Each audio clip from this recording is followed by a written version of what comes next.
की 1-1.5 महिना झालं टीव्हीवर मी म्हणजे मी म्हणण्यापेक्षा जिल्हा मी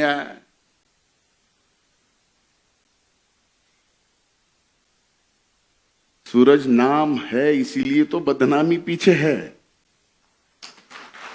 अरे नाम ही नहीं होता तो बदनामी थोड़ी होती। पण एक निश्चित सांगतो, आदरणीय तटकरे साहेब साक्षीदार आहेत। वारंवार मला त्यांनी शिकवून एखाद्याला मोल्ड करतो ना तसं करायचा प्रयत्न त्यांनी केला। 2014ला विरोधी पक्ष नेते पदाची जबाबदारी घेतल्यानंतर 2019 पर्यंत तटकरे साहेबांना आठवत असेल, तुम्ही अध्यक्ष होतात, मी विरोधी पक्ष नेता होतो, दादा आपले नेते होते। 1 नाही 2 नाही 3 नाही तर 4 वेळेस तशा पडत्यात काळात पक्षाच्या हल्ला बोल यात्रेपासून, परिवर्तन यात्रेपासून, शिवस्वराज्य यात्रेपासून 4 यात्रा सत्ता नसताना महाराष्ट्रातल्या सामान्य माणसाचे प्रश्न आणि त्या प्रश्नावर आवाज उठून आपण 19च्या निवडणुकीला लढलोत। भलेही तेवढं मोठं यश आलं नाही, पण 14 पेक्षा चांगले आमदार या ठिकाणी निवडून आले। हे मात्र निश्चित राष्ट्रवादी काँग्रेस पक्षाच्या त्या काळातील कष्ट घेणाऱ्या प्रत्येक सहकार्याचा हे मान्य करायलाच पाहिजे।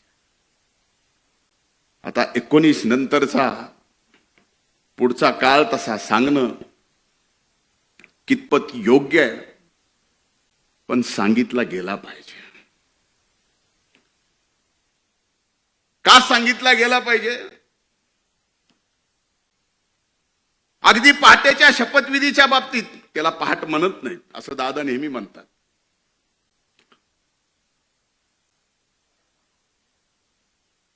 पण कदाचित त्याच्या शपथविधीच्या अगोदर साहेब आपण पण साक्षीदार आहे।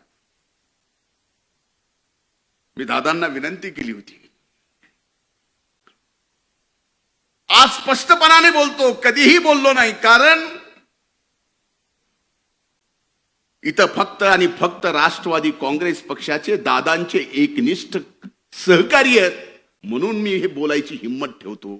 त्यावेळेस मी म्हणलं होतं दादांना, तटकरे साहेब आपण साक्षीदार असाल तर हो म्हणा, शपथ घेऊ नका। का म्हणलो होतो? काही गोष्टी कळाल्या होत्या, त्या नम्रपणे दादांच्या पायी माझं डोकं ठेवून जे तटकरे साहेबांनी बघितलं की म्हणलं दादा आपला घात होतोय। दादानी माझ्या डोक्यावर हात ठेवून म्हणले असला घातभीत काय होत नसतो, पण शेवटी व्हायचं ते झालंच।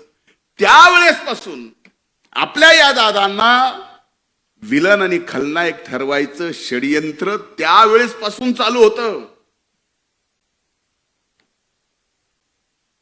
आज हे मी बोललो तर कुणाला कदाचित माहित नाही मधल्या काळात,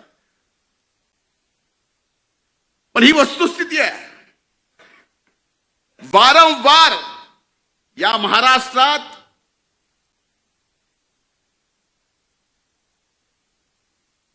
आदरणीय पवार साहेबांच्या नंतर महाराष्ट्रात राष्ट्रवादी काँग्रेस पक्ष प्रामाणिकपणाने पुढे आणण्यासाठी, आणि तो पक्ष पुढे आणण्यासाठी नाही तर ती ताकद म्हणून, आणि ती ताकद महाराष्ट्रात सत्तेत म्हणून आणायचा प्रयत्न जर इमानदारीनं कुणी केला असेल तर आदरणीय दादांनी केला, हे नम्रपणानं मला या ठिकाणी आपल्या सर्वांच्या समोर सांगावंसं वाटतं।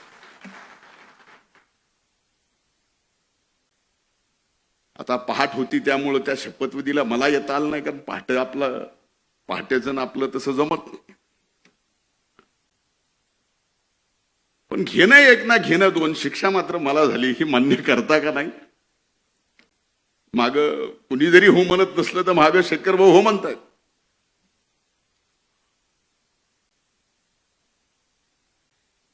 त्यानंतर ज्या वेळेस सर्व राष्ट्रवादी काँग्रेस पक्षाच्या मान्यवर नेत्यांनी ठरवलं की आता आपल्याला भारतीय जनता पार्टी सोबत युती करावी लागते, दादानी तो निर्णय घेतला आणि आपण सर्वजण दादांच्या पाठीमागे खंबीरपणानं उभं राहिलो.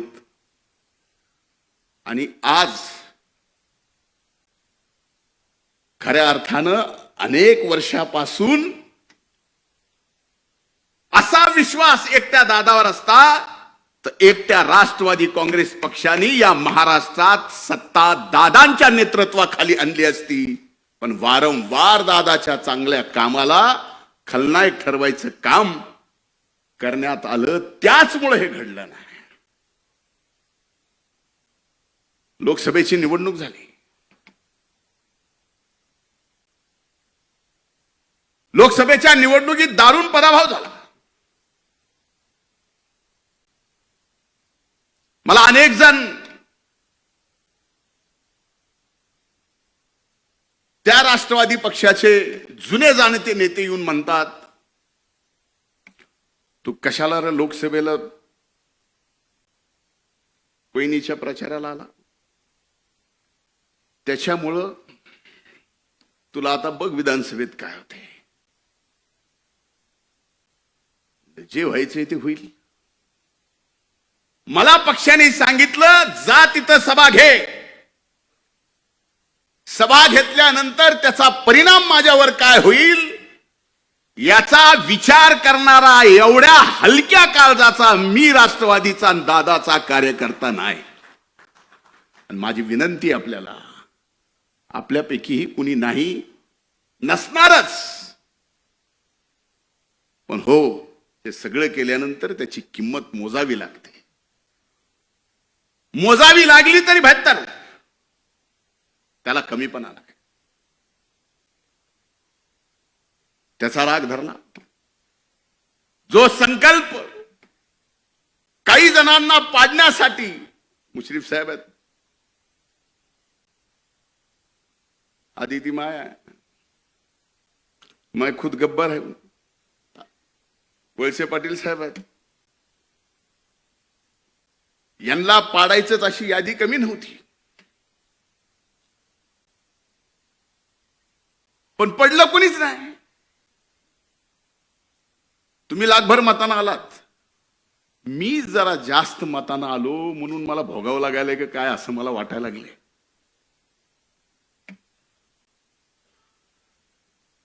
पण ही वस्तुस्थिती आहे. काही जणांनी आता खरं खरं उघडं पडलंय. पण दादा एक निश्चित सांगतो, माझ्यावर तुम्ही विरोधी पक्ष नेते पदाची जबाबदारी दिली, तो काळ तुम्ही बघितला की एक विरोधी पक्ष नेता सुद्धा राज्याच्या मुख्यमंत्र्याला काही मुद्द्यावरती खाली वाकवू शकतो. तुमच्या डोळ्याने तुम्ही ते पाहिलं. सामाजिक न्याय मंत्री पद दिलं, मी म्हणत नाही की तो माझ्यावर अन्याय होता, तोही मी न्याय म्हणून स्वीकारला आणि एवढे चांगले निर्णय घेतले की शेवटी तुम्ही मला म्हणायला लागलात की अरे हे सामाजिक न्याय विभाग जास्त पळवू नको, कारण ते विभाग जास्त पळाला की सरकारला सुद्धा त्या स्पीडनं पळवावं लागतं. इकडे लाख 2 लाखाचा एखादी योजना विद्यार्थ्यांना काढली की इकडे अनेक विभागाच्या त्या योजना त्या विभागाला काढावं लागायच्या. अरे ज्या जातीपातीवरती गावाची नावं होती, ती महाराष्ट्रातली जातीपातीची गावाची नावं बदलण्याचं काम सुद्धा दादा तुमच्या नेतृत्वाखाली तुमच्या एका कार्यकर्त्याला सामाजिक न्याय मंत्रीपद दिल्यानंतर हे करता आलं. कृषी मंत्र्याची जबाबदारी दिली कोकाटे साहेब. फार चांगलं खातंय काम करायला,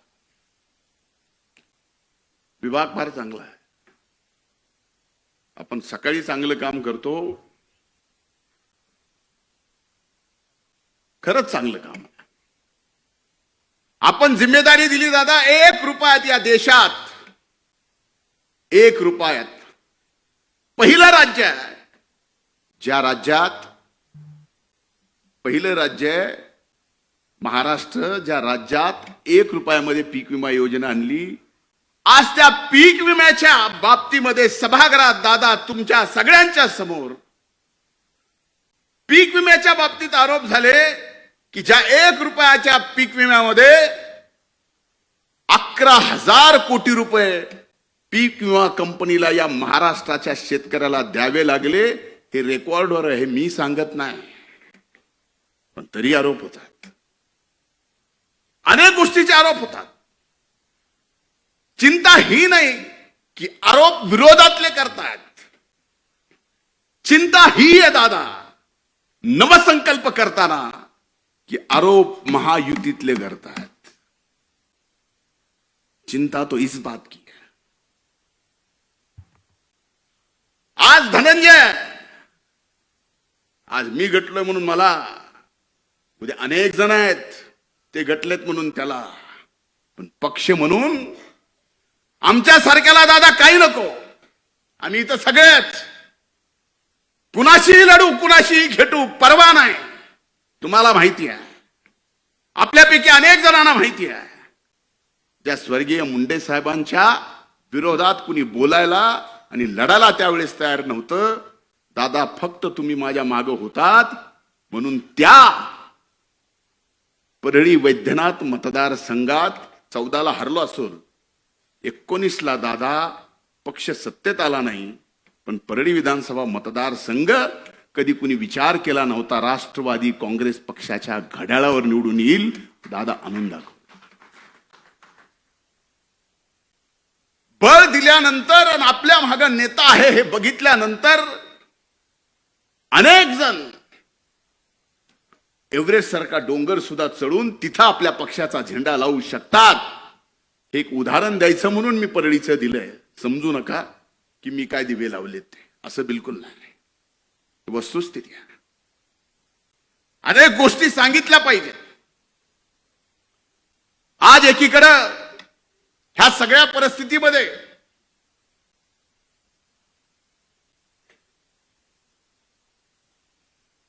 दादानी ऐकावं म्हणून मी थांबलोय.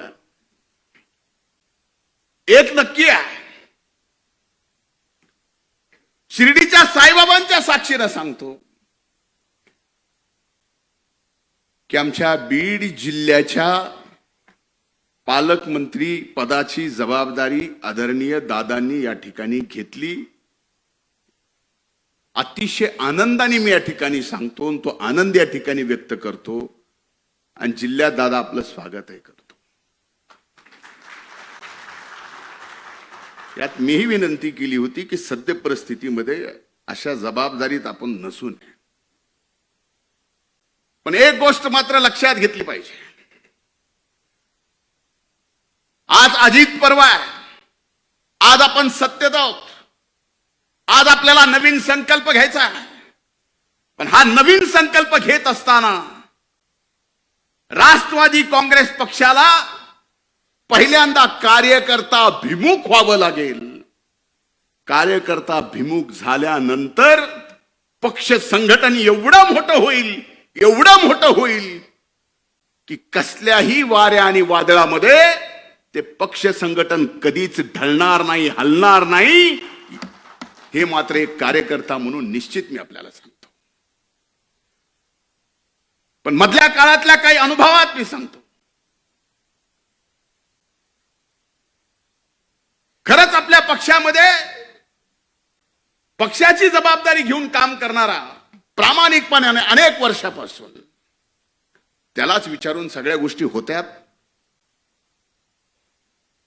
काही अनुभव तर असे सांगतो की आपल्या पक्षाच्या प्रमुख कार्यकर्ता असेल, नेता असेल, त्याची जर काटाला लावायची आहे, त्याची जर नीटनीटकी करायची आहे, तर त्याला इतर पक्षाच्याही गरज नाही. आपल्या पक्षाचेही भरपूर बस झाले, फक्त कानाला लागायचं काम.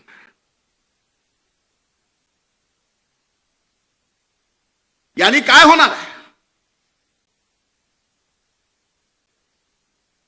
जे दादा तुमच्यासारख्या एका नेत्याने माझ्यासारखा कार्यकर्ता घडवला, भले आज लोक मला नेता समजत असतील, पण माझ्यातला कार्यकर्ता मी मरेल, पण माझ्यातला कार्यकर्ता मी कधीच मरू देणार नाही.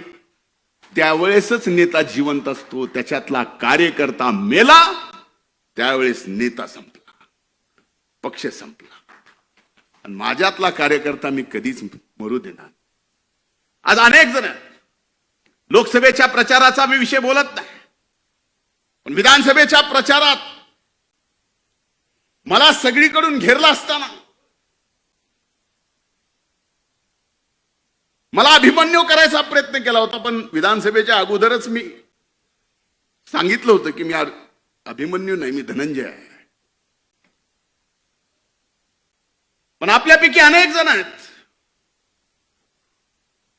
की हे काम करत असताना सुद्धा आपल्या सगळ्यांच्या प्रचाराला मी इमानदारीनं आलो आणि जेवढं कठोर ज्या पद्धतीनं बोलायचं, कोकाटे साहेब आपणही इथं आहात, अनेक जण आहेत. बाबासाहेब पाटील फॉर्म भरायच्या दिवसात लामटे साहेबांच्या गेलो. अगदी उद्या मतदान आहे आदल्या दिवशी इथं विजयराजे पंडित साहेब असतील, त्यांच्यासाठी गाव टू गाव फिरलो. मी माझ्या मतदारसंघात फक्त 5 गावात गेलो होतो. मग ह्या अशा काम करणारा, फक्त नावाला नेता आहे पण काम करणारा माझ्यासारखा कार्यकर्ता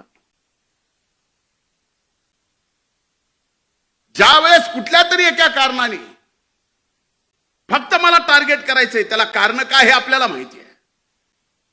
मुद्दा मला कितीही टार्गेट करू द्या, मुद्दा मला कितीही बदनाम करू द्या, पण दादा आता फार महत्वाची जबाबदारी आमच्या मातीची म्हणजे बीड जिल्ह्याची तुमच्यावर आली आहे. तुम्ही आता जिल्ह्याचे पालकमंत्री आहात. सगळ्यात अगोदर लोकसभेमध्ये जे सामाजिक सलोखा बीड जिल्ह्याचा नाही, मराठवाड्याचा नाही, महाराष्ट्रातला बिघडला होता, तो सामाजिक सलोखा पुन्हा बीड जिल्ह्यामध्ये नाही तर अख्ख्या मराठवाड्यात बिघडलाय. आज आपण या ठिकाणी शिवशाहू फुले आंबेडकरांच्या विचारांनी भारतीय जनता पार्टी सोबत महायुतीमध्ये आहेत. भारतीय जनता पार्टीला सुद्धा शाहू फुले आंबेडकरांच्या विचाराचा काही अडचण नाही, त्यांनी सुद्धा आपल्याला घेतलाय. पण एक गोष्ट विचारली पाहिजे की उभ्या महाराष्ट्रामध्ये किती ओपनच्या जाग्यावर किती ओबीसीचे माणसं नोकरी करतात, कोण कर्मचारी, कोण ड्रायव्हर आहे, कोण शिपाई आहे, कोण अधिकारी आहे. याच्यावरती जर उघड आकृती बंद जर जाहीर होऊ लागला आणि त्याच्या चर्चा मात्र सबंध महाराष्ट्रात होऊ लागल्या, तर खरंच का आपण शिवशाहू फुले आंबेडकरांच्या विचाराचे आहोत असे प्रश्न आम्हाला विचारले जातात. पावला पावलावर प्रश्न आमचे विचारले जातात. याच्यापेक्षा तुम्हाला दादा माहिती आहे, प्रशासन तुमच्या हातून जेवढं मजबूत होतं तेवढं कुणाच्याच नाही. कधीतरी तुम्ही सुद्धा अगदी वरिष्ठ प्रशासनाच्या सर्वांना विचारा की हे जे चाललंय हे बरोबर आहे. यानी या महाराष्ट्रातला सामाजिक सलोखा व्यवस्थित राहणार आहे. यामुळे शिवशाहू फुले आंबेडकरांचा विचार घेऊ एकमेव आपला पक्ष जो इमानदारीनं, निष्ठेनं, यांच्या निष्ठेचं काम जे आपण हाती घेतलंय ते करतोय, ते खरंच पुढे आपण घेऊन जाणार आहोत का? कदाचित या गोष्टी माझ्या तुम्हाला मिनिटासाठी लागतील, पण लागू द्या. मैं आईना हूं, आईना दिखाऊंगा जो. पण ही वस्तुस्थिती आहे. कसं तरी लोकसभेच्या निवडणुकीनंतर सामाजिक सलोखा या महाराष्ट्रात विधानसभेच्या निवडणुकीनंतर बदलला, पण पुन्हा कुठलं तरी कारण काढायचं. हो, बीड जिल्ह्यामध्ये मस्साजोगचे आमचे सरपंच संतोष देशमुख यांची निर्गुण हत्या झाली. ज्यांनी केली ती गुन्हेगार, त्या कृत्याचं कुणीही समर्थन करू शकत नाही. आणि ज्यांनी केले असेल त्यांना फासावर लटकवलंच पाहिजे. आज प्रत्येक जाती धर्मात 5-10% गुन्हेगार आहेतच. कुणी उठून सांगावं की हो माझी अशी जात आहे, हो असा माझा धर्म आहे, एकही गुन्हेगार सापडणार नाही. सांगावं.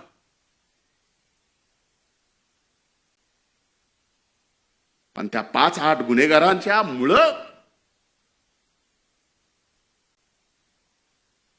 उभ्या महाराष्ट्रामध्ये जर मीडिया ट्रायल होत असेल एका जातीचे, ओबीसीचं, तर लोक आता एवढे राहिले नाही.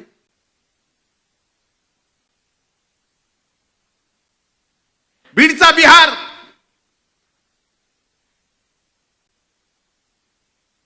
परळी तर तालिबान.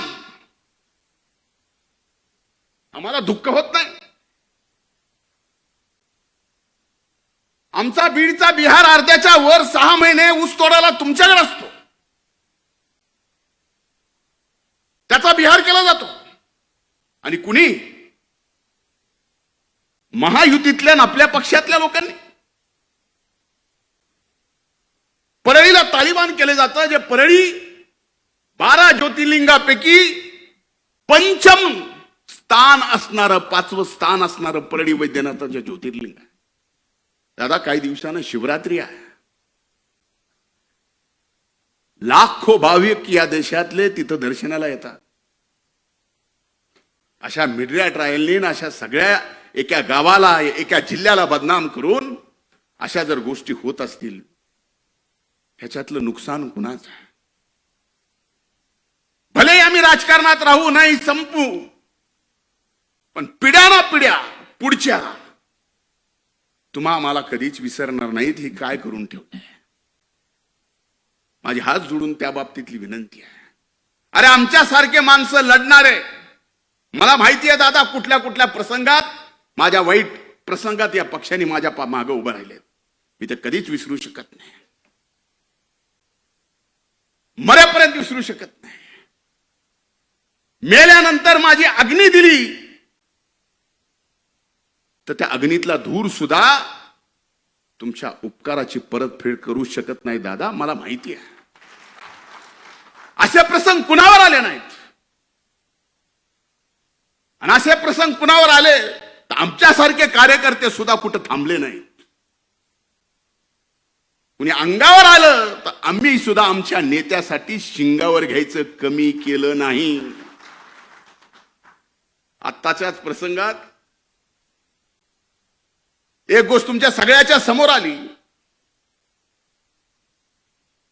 की मी मुंबऱ्याला नजीब मुल्ल्याच्या प्रचाराला का आलो, म्हणून ते सगळं चाललंय. ह्या सगळ्या गोष्टीचा विचार होणं आवश्यक आहे. आमच्या सारख्यानं एक लहान मतदारसंघ ज्यावेळेस पक्षासाठी बांधला, लहान, ज्या गावामध्ये दादा तुमच्या हाताला हात धरून तुमच्या सोबत आलो, त्यावेळेस त्या गावात आम्ही ज्यावेळेस दगड खाल्ले, 5 वर्ष लागू दिले नाही, तुमचा फोटो लावून त्या गावात ग्रामपंचायत राष्ट्रवादी काँग्रेस पक्षाची आणली. का? माग बघितलं की आम्हाला लक्षात यायचं दादा आहेत. बस कधी कधी आमच्या सारख्याला आता वाटायला लागले, माग बघितल्यावर कोण आहे, आम्हीच दचका लागलो. पण आता ही वेळ नाही. सांगायचा हेतू एवढाच आहे, मी आपल्यापेक्षा अनुभवाने प्रचंड लहान आहे. कधी कुणाला वाटतं मी सिरियस नाही. चुका काढायच्याच ठरल्या, टीकाकार व्हायचंच ठरलं तर माझ्यासारखं टीकाकार कुणीच होऊ शकत नाही. प्रत्येकाच्या अंगी आहेत, माझ्या असू शकतात. पण आज जर दादांच्या अथक परिश्रमातून, आपल्या सर्व मान्यवराच्या अथक परिश्रमातून पुन्हा महायुतीत आपण सत्तेत आलो असोल आणि आपल्याला जर नवसंकल्प हाती घ्यायचा असेल तर कार्यकर्त्याला ताकद देताना त्या कार्यकर्त्यावर तेवढाच विश्वास सुद्धा ठेवला पाहिजे जेवढा विश्वास आमचा आमच्या नेत्यावर. अविश्वासाने मजबूत संघटन उभं राहू शकत नाही, राहू शकत. आणि एकदा का विश्वास टाकला, मी आपल्याला सांगतो, तुमच्यासाठी आपल्यासाठी अजित पर्व हे आत्ता चालू झालेलं असेल. आम्ही अनेक वर्षापासून स्वप्न पाहतोय. जसा दादांच्या सोबत आलोय तसा नवसंकल्प आपण काय घेऊन जातोय. माझ्या दृष्टीने आपण पक्ष महाराष्ट्रात मजबूत करणार, नोंदणी करोडाची करणार. ती कशी काय हे सगळं आपल्याला माहिती आहे. पण आजची राजकीय परिस्थिती पाहिली आणि येणाऱ्या 5 वर्षानंतर आपण जर येणाऱ्या 5 वर्षाच्या राजकीय परिस्थितीचा आजपासून अंदाज बांधायला लागलो तर हो, नक्कीच या महाराष्ट्रात दादांच्या नेतृत्वाखाली हा राष्ट्रवादी काँग्रेस पक्ष 1 नंबरचा पक्ष होऊ शकतो. माझं आज हे बोलणं कदाचित तुम्हाला काही पण बोलायला असं वाटतं, होऊ शकतो. आणि त्याची पहिली परीक्षा काय, तर आता आदरणीय मुश्रीफ साहेबांनी सांगितलं, पावसाळ्याच्या आत महानगरपालिका, नगरपालिका, पंचायत समिती, जिल्हा परिषदेच्या निवडणुका आहेत. पक्ष कधी आमदारकी खासदारकीसाठी कुठल्याच कमी पडला नाही. पण आज पक्षाच्या वतीनं मी आपल्याला सांगतो की या नगरपालिकेच्या, महानगरपालिकेच्या, पंचायत समितीच्या, जिल्हा परिषदेच्या तुमच्या निवडणुकीला सुद्धा हा पक्ष कुठंच कसाच कसल्याच अर्थानं कमी पडणार नाही. पण आपल्याला जिंकायचंय, हा नवसंकल्प आहे पहिला. आणि ह्याच्यात आपली ताकद दिसली तर पुढे बघा सर्व गोष्टी. मला इशारा आला, इशारा एक ही जन मुझे दे सकता है, मतलब मैं समझ सकता हूं. देने वाले तो बहुत देते, लेकिन समझने वाले को समझना तो चाहिए. बहुत वक्त बाद की माफी चाहता हूं. घड्याळ तेच, वेळ नव्हे. त्यामुळे माझी आज या अजित पर्वाच्या नवसंकल्प शिबिरामध्ये मला बोलायला परवानगी दिली त्याबद्दल पक्षाचे मी हृदयपूर्वक आभार. आणि दादा, एक शब्द देतो पक्षासाठी, मी एक निष्ठावान कार्यकर्ता आहे. माझी जडणघडण कार्यकर्त्यातून झालेली आहे. उद्या तुम्ही माझ्यासारख्यावर पौंडेचेरीचा जरी जबाबदारी दिली ना, तरी तिथं जाऊन पूर्ण वेळ काम करायची तयारी माझ्यासारख्याची आहे. तुम्ही त्याच्या बाबतीत काय, म्हणजे मी काही जरी म्हणत असलो तर ही वस्तुस्थिती, कारण हे मी डोळ्यात डोळे घालून आपल्या पक्षाच्या सर्वांच्या समोर बोलतोय. आणि ही जबाबदारी आपण सगळ्यांनी घेतली पाहिजे. मी उदाहरणानं म्हणजे 2 मिनिट हसावं म्हणून, पण आपल्या जे शक्तीस्थळ आहेत ते आणखीन मजबूत करायची वेळ आहे. हेच खरा अजित पर्व आहे, हेच खरा नवीन संकल्प आहे. खूप खूप धन्यवाद. जय हिंद, जय महाराष्ट्र, जय राष्ट्रवादी.